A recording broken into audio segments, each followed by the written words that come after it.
কারো বাবা মা চলে যাওয়া এটা কত কষ্টের জিনিস, যার যা আসলে সেই বুঝে। হ্যাঁ, রাব্বি ভাই, আজকেই শেখ মাহিদির আম্মা মারা গিয়েছে। উনি গতকালই প্র্যাকটিস করেছে, আজকেও প্র্যাকটিসে আসার কথা ছিল। এবং যখন তিনি খবরটা শুনলেন, তার এখান থেকে তার গ্রামের বাড়িতে যেতে অলমোস্ট 300 কিলোমিটার পথ, এখানে এয়ারপোর্টও নেই। তো সব কিছু মিলিয়ে একটা অ্যাজ এ প্লেয়ার হিসেবে এই জিনিসটা মেনে নেওয়া কতটুকু কষ্টের, এরকম একটা শকিং নিউজ এটা। হ্যাঁ ভাই, আসলে প্রথমে ইন্না নিলে ওয়াইন নিলে রাজিউন। আসলে কারো বাবা মা চলে যাওয়া এটা কত কষ্টের জিনিস, যার যা আসলে সেই বুঝে।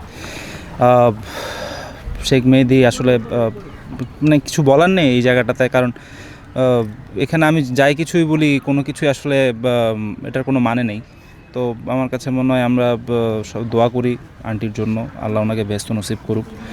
আর যেহেতু এরকম একটা জায়গা থেকে ওর যেতে হচ্ছে, আল্লাহকে ধৈর্য ধারণ করার তৌফিক দিক।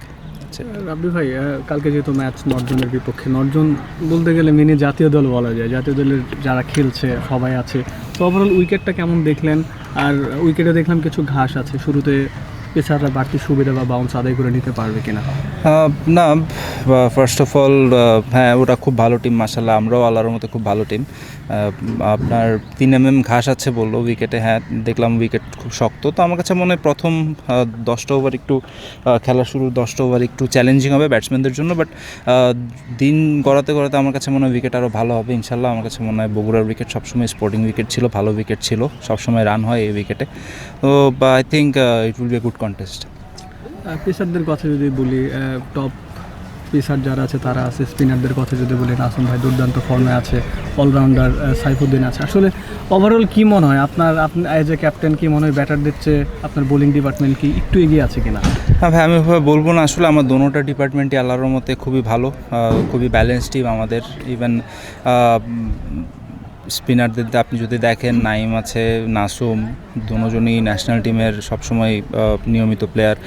উপর থেকে আপনি যদি দেখেন ইমন, জাকির, অমিত, সৌরভ ভাই, আমি, পাটু, এদিকে সাইফুদ্দিন আছে, নাইমও ব্যাটিং করতে পারে। তো আমার কাছে মনে হয় যে ভাই আলহামদুলিল্লাহ আমাদের খুব ব্যালেন্সড একটা টিম। ইনশাল্লাহ আমরা ভালো ক্রিকেট খেলবো ইনশাল্লাহ। মনের কাছে আসলে প্রত্যাশাটা কী থাকবে? নিশ্চয়ই চাইবেন শুরুতে উড়ন্ত সূচনা এনে দেখে আপনার দলকে।